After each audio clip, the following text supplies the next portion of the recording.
Hello everyone, আমরা তো play store থেকে অনেক ধরনের অ্যাপসগুলো ইনস্টল করি, কিন্তু আমরা যে অ্যাপসগুলো ইনস্টল করতেছি সেই অ্যাপসগুলো আমাদের ফোনের সকল অ্যাক্সেস নিয়ে রেখেছে কিনা বা আমাদের ফোনটা হ্যাক হয়েছে কিনা এটা আমরা অনেকেই দেখতে পাই না। হ্যাঁ, সো দেখুন, একটা ফোনের মধ্যে এখান থেকে দেখাচ্ছে ব্যাংক অ্যাকাউন্ট, আপনাদের অনেক কিছু ডকুমেন্ট থাকতে পারে। তো আপনার ভুলের কারণে আপনার ভুলের কারণে যে কোনো অ্যাপস ডাউনলোড করার কারণে আপনার ফোনটা যাতে হ্যাক না হয়, আর হ্যাক হলে কিভাবে বুঝবেন তার জন্য কিন্তু আজকের ভিডিওটা। সো দেখুন, এখন আমরা চলে যাবো প্লে স্টোরে। তো আমি প্লে স্টোর চলে আসলাম। প্লে স্টোর চলে আসার পর এখন আপনাদের যে কাজটা করতে হবে সেটা হচ্ছে, প্রথমে প্লে স্টোরে আসার পর এখান থেকে আপনারা আপনাদের প্রোফাইলের যে আইকনটা আছে, প্লে স্টোরের জিমেলের আইকন, আপনারা এখান থেকে এই জিমেলের আইকনে এখানে ট্যাপ করবেন। সো এখান থেকে আমি আইকন ট্যাপ করলাম। ট্যাপ করার পর স্ক্রল করে একটু নিচে আসবো। নিচে আসার পর এখান থেকে আপনারা দেখতে পাচ্ছেন এখান থেকে প্লে প্রোটেকশন নামে একটা অপশন। তো আমরা কি করবো, এই যে প্লে প্রোটেক্ট যে অপশনটা আছে, আমরা এটার উপরে এক্স্যাক্টলি এখান থেকে ট্যাপ করে দেবো। তো আমি এখান থেকে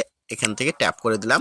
তো ট্যাপ করার পর এখান থেকে দেখুন আমার ফোনে এখানে কতটা অ্যাপস আছে সব কিন্তু এখান থেকে শো করতেছে। হ্যাঁ, এখান থেকে সকল ধরনের অ্যাপসগুলো এখান থেকে শো করতেছে। তো এখন আমরা বুঝবো কিভাবে, এখানে দেখুন 89টা অ্যাপস আছে। তো তার মধ্যে কোন অ্যাপসটা আমার ফোনের সকল ধরনের পারমিশন নিয়ে রেখেছে বা আমার ফোনটা হ্যাক করে রেখেছে, এটা জানার জন্য আমরা যে কাজটা করব, এখান থেকে উপরে যে স্ক্যান যে অপশনটা আছে, এখন আমরা কি করব, এই স্ক্যান অপশন ট্যাপ করব। তো আমাদের এখান থেকে দেখুন স্ক্যানিং হচ্ছে।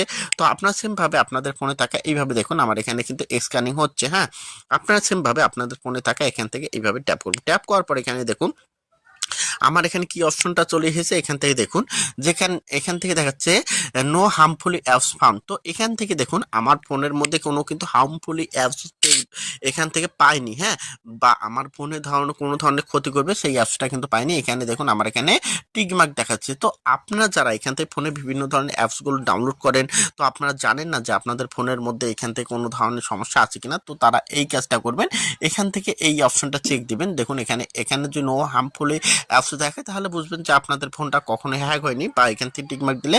আর যদি কোনো অ্যাপসের মধ্যে এখান থেকে কোনো আপনার ফোনের পারমিশন নিয়ে রাখে, তাহলে এখানে কিন্তু রেড অ্যালার্ট দেখাবে। হ্যাঁ, রেড অ্যালার্ট দেখাবে। আপনার সেমভাবে ওই অ্যাপসটা আপনাদের ফোন থেকে এখানে ক্লিন করে দেবেন। হ্যাঁ, এখান থেকে ক্লিন করে দেবেন, তাহলেই কিন্তু আপনাদের ফোনের এখান থেকে কোনো ধরনের এখান থেকে সমস্যা হবে না। আর বিশেষ করে যারা, আরেকটা বিষয় দেখিয়ে দিই, যারা এখান থেকে ফোনে অটো আপডেট অ্যাপসটা অন করে রেখেছেন তারা এখান থেকে অফ করে দেবেন। কীভাবে অফ করবেন, আপনারা এখান থেকে দেখুন, এখান থেকে আপনারা যে এখানে প্লে স্টোরে চলে আসবেন, আসার পর এখানে লোগোর মধ্যে ট্যাপ দেবেন। তো আমি এখানে ট্যাপ দিলাম। এখানে ট্যাপ করার পরে স্ক্রল করে একটু নিচে আসবো। নিচে আসার পর এখানে দেখতে পাচ্ছেন সেটিং যে অপশনটা, আমরা কি করবো, এই সেটিং অপশনের মধ্যে ট্যাপ করে দেবো। আপনারা যেভাবে এই সেটিং অপশনের মধ্যে এখান থেকে ট্যাপ করে দেবেন। তো আমি সেটিংয়ে ট্যাপ করে দিলাম। দেওয়ার পর এখান থেকে দেখুন নেটওয়ার্ক পারফরমেন্স নামে যে অপশনটা, আমরা এখান থেকে নেটওয়ার্ক পারফরমেন্স যে অপশনটা আছে এখানের উপর ট্যাপ করবো। তো আমি এখানে ট্যাপ করলাম। এখানে ট্যাপ করার পর দেখুন এখান থেকে কি দেওয়া আছে, অটো আপডেট অ্যাপস। তো আমরা এটা কিন্তু আমাদের ফোনটার জন্য বিভিন্ন ধরনের ক্ষতির কারণ হতে পারে। তো আমরা এখান থেকে কি করব, এখান থেকে do not auto update apps এই অপশনটা সিলেক্ট করব। হ্যাঁ,